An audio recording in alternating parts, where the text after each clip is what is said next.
Hi, bodies. So, there are a number of games that do the sort of murder mystery vibe. They include you trying to puzzle solve your way through and interpret what you think a character should do to enable you to get the best score possible. Games such as Detective, so I've reviewed this one, you should see that in the playlist of the games. There's the set of Sherlock games too, still got this one to review for you guys, so you'll let me know basically what you think and also what I think compared to the rest.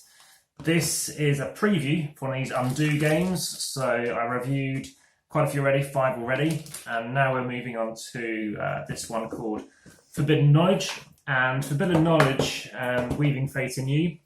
It's, again, in the Undo series, it's in the next set of 3. I believe the final of those second sets of 3 is out, actually, around Essen. It came out Gen Con time.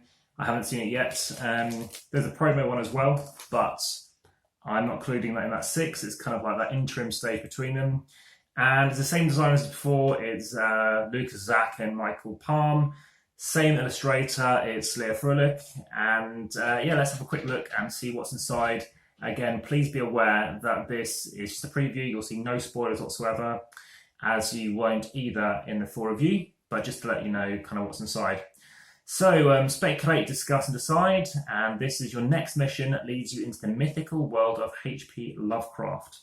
Your wheels of fate, you can pause time and jump to specific moments in the deceased person's life to reweave their threads of fate. Will you be able to change the events and thereby undo their tragic deaths? There's 25 large cards and 63 small cards. So again, if you've played any Undos, it seems very familiar to those other ones. So H.P. Lovecraft, very interesting. Not a genre I'm really keen on, to be honest, in terms of gameplay as well. I found it getting a bit too random. But again, here's some interesting stuff. This is different. I don't recall seeing anything like this in the boxes of the other ones. But that might be a case. But yeah, here we go. We have the pack of stuff here. So nicely sealed. You can't see any spoilers. And of course, I can undo this and kind of see what's inside. Last time I said I can undo this, I kind of laughed a bit, and I feel like I'm doing that again now. But by all means, please hit the like button. If you're enjoying this, I'll be more like it. And I know lots of people do like watching the preview videos, these kind of unboxings. I know it's not for everyone, but there's a huge, like 40 to 60% people do like this stuff, because it lets you know the kind of stuff that I will be bringing out very soon.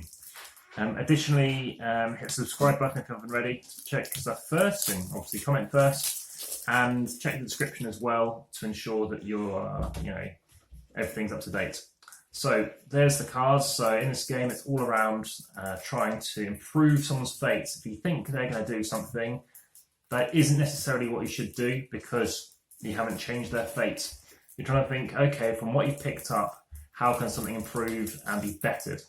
So this is by Pegasus Spieler, and yeah, it's been well received by a number. Some people don't like the fact that you can't always figure stuff out, but it's a bit like the Sherlock Holmes consulting detective. You just have to be aware that you need to get into the mind and consider that.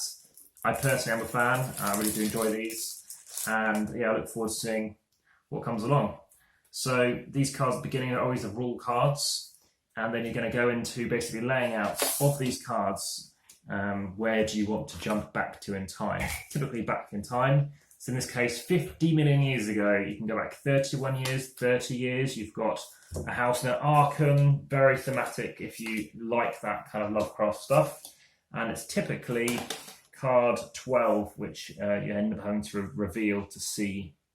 Okay, let's kind of understand the beginning of that story. So again, this is just what you find out if you were to open that box. It says here, circumstance of death, a cemetery in a swamp.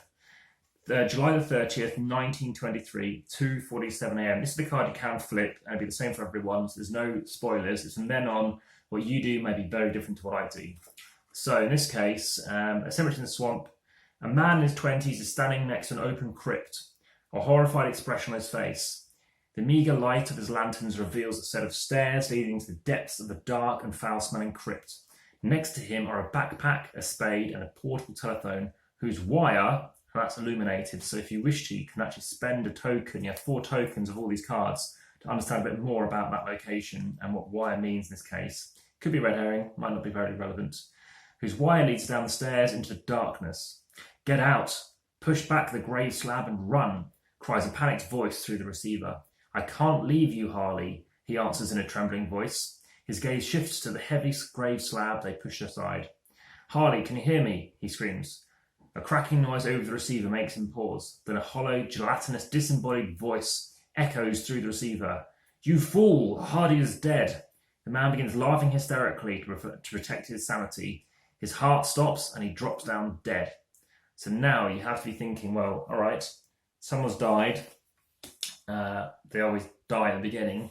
But the point is, based on everything you've read, based on these locations you can go to, where do you think you should go? Should you go to, in this case, 38 seconds before this person died? Should we go 35 minutes ago? And you have to think, well, maybe it was the expedition and there's somebody with them, or I don't know, maybe he's been arranging this expedition for a month ago. So do I go a month ago, or did he arrange it last minute, a day ago, in fact? So there's various things you do, and you try and improve it.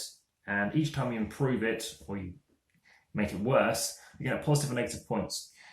Over the course of about 9 of these cards, you're then going to see, of those total points tally, did you improve them more than you could have done? And if you do it to a certain degree, like 7+ points, then, you made them basically stay alive. So that's something to be aware of, and it's something that's pretty cool.